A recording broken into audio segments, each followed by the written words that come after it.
नमस्कार, SCN plus के हलचल दिन भर में आपका स्वागत है। मैं हूं गौरवी वैष्णव। सबसे पहले खास हलचल पर एक नजर। 1000 केवी बिजली लाइन छूने से मजदूर की मौत, साथ ही हुआ घायल। बडावर गांव की है घटना। रामनवमी रैली की होगी 3 ड्रोन से निगरानी। जिला कलेक्टर SP ने ली बैठक, रूट का लिया जायजा। तहसील के गांव बडावर में एक मकान के बाहर बन रही दुकान में कंस्ट्रक्शन का काम कर रहे युवक की 11000 केवी बिजली लाइन से करंट लगकर मौत हो गई। वहीं एक जना घायल हो गया। गांव के नोपाराम नायक के मकान में बाहर की तरफ दुकान बनाई जा रही थी, जहां गांव का ही 22 साल का बनवारी लाल पुत्र चीमाराम काम कर रहा था। वह दुकान की छत पर खड़ा था, तभी काम करते हुए उसका हाथ ऊपर से जा रही 11000 केवी की लाइन से छू गया। बनवारी की मौके पर ही मौत हो गई। वहीं आसपास करंट दौड़ जाने से दूसरा मजदूर लालचंद पुत्र भागीरथ नायक घायल हो गया। घायल को 108 एम्बुलेंस से सुजानगढ़ के बगड़िया अस्पताल लाया गया, जहां पर उसका इलाज चल रहा है। मौके पर सदर थाने के हेड कांस्टेबल सूरज बान पहुंचे। टीम हारे का सहारा की शाम स्वर्णकाल की सहायता से बनवारी लाल की लाश को दुकान की छत से उतरवाकर बगड़िया अस्पताल की मोर्चरी में लाकर रखवाया गया। बनवारी हिमाचल प्रदेश में काम करता था। कुछ ही दिन पहले गाँव आया था। वह 3 भाइयों में सबसे बड़ा था।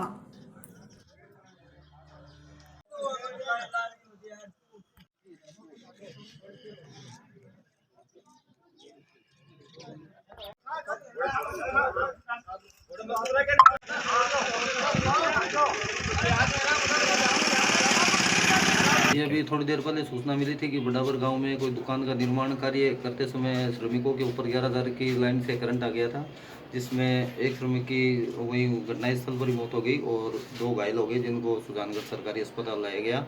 और जो मृतक था उसके शव को पुलिस और टीम आरेगा सारा की सहायता से सुजानगढ़ अस्पताल की मोर्चरी में लाया गया। कलेक्टर सिद्धार्थ सिहाग व SP दिंगत आनंद ने शुक्रवार की शाम सुजानगढ़ पंचायत समिति में रामनवमी की रैली को लेकर अधिकारियों और सामाजिक संगठनों के पदाधिकारियों की बैठक ली। जिला कलेक्टर ने अधिकारियों को रैली के लिए सभी तरह की व्यवस्थाएं करने के निर्देश दिए। उन्होंने कहा कि रैली की 3 ड्रोन से निगरानी रखी जाएगी। गर्मी के मौसम को देखते हुए सिहाग ने रैली के दौरान सड़कों पर पानी के छिड़काव और पीने के पानी की समुचित व्यवस्था करने के लिए कहा। उन्होंने सफाई व्यवस्था, मेडिकल सुरक्षा सहित सभी विभागों के अधिकारियों को रामनवमी रैली को लेकर सख्त निर्देश दिए। साथ ही उन्होंने सामाजिक संगठनों के पदाधिकारियों से बात कर राय भी जानी। जिला कलेक्टर ने विशेष हिदायत देते हुए कहा कि रैली बड़ी होने के कारण अस्पताल की इमरजेंसी सेवाओं और एम्बुलेंस के आने में कोई भी समस्या नहीं होनी चाहिए। इस पर संगठनों के प्रतिनिधियों ने सहयोग का भरोसा दिलाया। बैठक के बाद जिला कलेक्टर ने अधिकारियों के साथ रैली के रूट का भी जायजा लिया। बैठक में ASP Jagdish Prasad Bohra, DYSP Ram Pratap Bishnoi, ADM Narendra Chaudhary, SDM Moolchand Lonia, BDO Hariram Chauhan, आयुक्त सोहनलाल नायक, तहसीलदार गोविंद राम बगड़िया सहित सभी विभागों के अधिकारी मौजूद रहे। इस दौरान हिंदू संगठनों के पदाधिकारियों ने रैली में शामिल होने के लिए जिला कलेक्टर और SP को पीले चावल भेंट कर न्योता दिया। इस पर जिला कलेक्टर ने मजाकिया लहजे में कहा कि यहाँ मेरी तरफ से ADM आपके साथ रहेंगे। नरेंद्र भाटी, सुरेश अरोड़ा, अरविंद सोनी, विजय चौहान, बजरंग सैन, मनीष दादीच, मुकुल मिश्रा आदि ने पीले चावल भेंट कर रैली का आमंत्रण दिया। हो जाएगा, कौन काम होगा, तो आई थिंक ऑटोमेटिकली सारी चीज खूब व्यवस्थित ढंग से लोग भी उसका आनंद ले पाएंगे और व्यवस्था बनी रहेगी।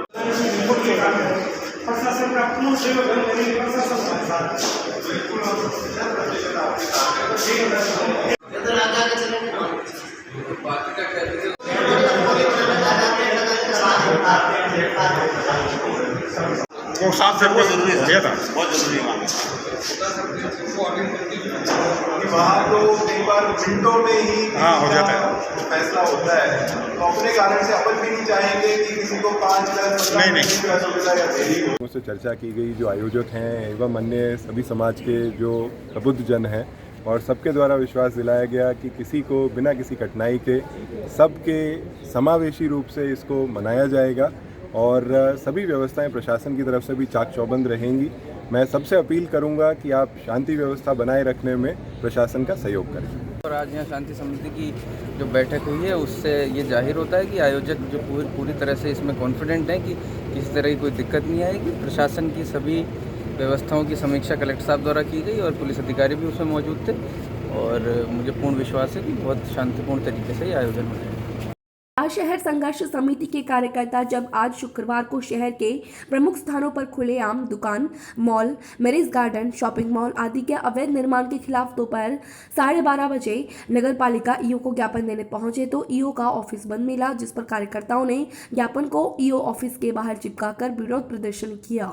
इस मौके पर ओमकार बाली ने कहा कि शहर में चारों तरफ अवैध निर्माणों की बाढ़ आ रही है, जिसको लेकर नगर पालिका को पूर्व में अवगत भी करवाया गया है, फिर भी नगर पालिका द्वारा उनके खिलाफ कोई कार्रवाई नहीं की जा रही है। आज फिर जब इस मामले में जवाब लेने और ज्ञापन देने पहुंचे तो ईओ और चेयरमैन दोनों के ऑफिस बंद मिले हैं और ऐसे में विरोध स्वरूप ज्ञापन को ईओ ऑफिस के बाहर चिपकाया गया है। सरदार शहर संघर्ष समिति के कार्यकर्ताओं ने बताया कि लगभग पिछले 1.5 महीने से यही हालत है। जब भी किसी काम से नगर पालिका आते हैं तो यहाँ पर ना तो अधिकारी मिलते हैं और ना ही चेयरमैन, जिससे नगर पालिका से संबंधित कार्य करवाने वालों को निराश लौटना पड़ता है। ज्ञापन देने वालों में ओमकार बाली, मुमताज टाइगर, पूर्व पार्षद गंगाधर सैनी, महावीर कड़वासरा, ढाणी पंचायत समिति, भारत सारण सहित अनेक कार्यकर्ता मौजूद रहे।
जो विधायक है बाबूलाल जी शर्मा, उनके डर दिखाया जाता है। जैसे अभी यहाँ आपके सामने धरना चल रहा है, तो इस धरने से हमने पीएचडी के खिलाफ धरना लगा के रखा है कि भाई ये जो भ्रष्ट अधिकारी इसको यहाँ से हटाया जाए, उसके खिलाफ जांच बिठाई जाए। उसको लेकर के बार बार धमकी देके की जा रही है, आपको टेंट निकाल दिया जाएगा, मेरे साथ में कोई दुर्व्यवहार हो सकता है। मुझे पूरी आशंका है कि बाबूलाल शर्मा और अनिल शर्मा के लोग मेरे पर हमला कर सकते हैं, मेरी जान को भी खतरा है। इसलिए मैं आपके मीडिया के माध्यम से बात कहना चाहूँगा कि आप ज़्यादा से ज़्यादा इसको है ना लोगों को जागरूक करेंगे आप मीडिया के माध्यम से, कि हमारी अपील को हर आदमी को पहुँचाए कि नगर पालिका में जो भ्रष्टाचार चल रहा है उसको कैसे रोका जाए। ओमकार बाली नहीं किसको दे, यहाँ को अधिकारी ज्ञापन लेने को तैयार ही नहीं है, यहाँ कोई जिम्मेदार आदमी नहीं। आप चाहे तो हर टेबल पर जाके पूछ सकते हैं कि ये ज्ञापन आप लोगे क्या, यहाँ कोई लेने वाला नहीं है। और इसलिए अपने मजबूरन ईओ साहब के केबिन के बाहर हमारा एप्लीकेशन हमने चिपकाई है। नगर पालिका में उपखंड अधिकारी विजेंद्र सिंह और पुलिस उप अधीक्षक हिमांशु शर्मा ने आने वाले त्योहारों को लेकर शुक्रवार को शांति समिति की बैठक ली। बैठक में रामनवमी, महावीर जयंती, चैत्र पूर्णिमा, अंबेडकर जयंती पर व्यवस्था बनाए रखने को लेकर चर्चा हुई। बैठक में तहसीलदार अशोक गोरा, सीआई संजय पुनिया, ईओ सहदेव चारण, गीतुश्री घोडेला, अनिता महर्षि, संतोष इंदोरिया, रामावतार बुबना, सुरेश मुरारका, पार्षद आरती महर्षि आदि मौजूद थे। और डीजे साथ रखते कभी वगैरह आज नगर पालिका के बैठक हॉल में पुलिस प्रशासन और सभी गणमान्य नागरिकों के साथ में जो आगामी दिनों में त्यौहार और पर्व आ रहे हैं उनके बारे में शांति समिति की बैठक की गई, जिसमें लगभग सभी वर्गों से लोग यहाँ पर आए हुए थे और सभी जो पर्व आ रहे हैं जैसे रामनवमी है, महावीर जयंती है, चैत्र पूर्णिमा है, अंबेडकर जयंती है, इन सभी के जो आयोजन करता है वो यहाँ पर आए हुए थे और गणमान्य दूसरे लोग भी आए हुए थे। तो इनको किस तरह से अपन सौहार्दपूर्ण तरीके से आगे इन त्योहारों को मनाएं, बहुत ही उत्साह से मनाएं और बहुत ही शांतिपूर्ण तरीके से मनाएं, इस तरह की बातें करते हुए उनको समय रहते हुए अनुमति लेने की बात कही गई है और रूट डिसाइड करने की बात कही गई है। फिर कितने लोग अनुमान से शामिल होंगे, किस तरह के लोग शामिल होंगे और क्या टाइमिंग रहेगा, इन सब चीज़ों के बारे में पहले से ही समय से पहले अनुमति लेके आयोजन करने के लिए निर्देश दिए गए हैं। अपने डिप्टी साहब ने भी उनको, सीआई साहब ने भी और हेमंत जी सरस्वती जी ने भी इनको डायरेक्शन दिए हैं कि किस तरह से अपना रतनगढ़ का नाम बहुत ही अच्छे माहौल के लिए हमेशा की तरह ऊपर रहे, इस बारे में इस आज की मीटिंग संपन्न की है। कस्बे में चल रही 9 दिवसीय संगीत में श्री राम कथा के 7वें दिन शुक्रवार को कथावाचक गिरधर स्वामी महाराज ने भगवान राम और केवट के प्रसंग का चरित्र चित्रण किया। उन्होंने बताया कि प्रबल प्रेम के पाले पढ़कर प्रभु को नियम बदलते देखा कि व्रत को पूर्ण करने के लिए भगवान केवट के समीप आए। गंगा जी का किनारा भक्ति का घाट है और केवट भगवान का परम भक्त है और भक्त की नाव भगवान अपने आप पार लगाते हैं। कथा के अंतर्गत सुंदर झांकियां भी सजाई गई। इससे पूर्व मुख्य यजमान चंदा देवी दानमल मंत्री व मैना देवी आनंद मंत्री ने व्यासपीठ की पूजा अर्चना की। समस्त तीर्थों का जल ले लो, गुरुदेव वही रघुनाथ जी का, वहीं पर हम राज तिलक करके राजा बना करके अयोध्या में लाएंगे। सब हर्षित हो गए और सब वन में जाए। अनपढ़ ग्रामीणों, कई बार लोग हंसी उड़ाते हैं गांव वालों, गांव के लोग क्या जानते होते, यही होते हैं। ये था SCN प्लस का खास बुलेटिन हलचल दिन भर। टीवी पर देखने के लिए शेखावाटी केबल नेटवर्क के चैनल संख्या 153 पर जाएं। सोशल मीडिया पर हमसे लगातार जुड़े रहने के लिए हमारे YouTube और Facebook पेज को सब्सक्राइब और लाइक करें। नमस्कार।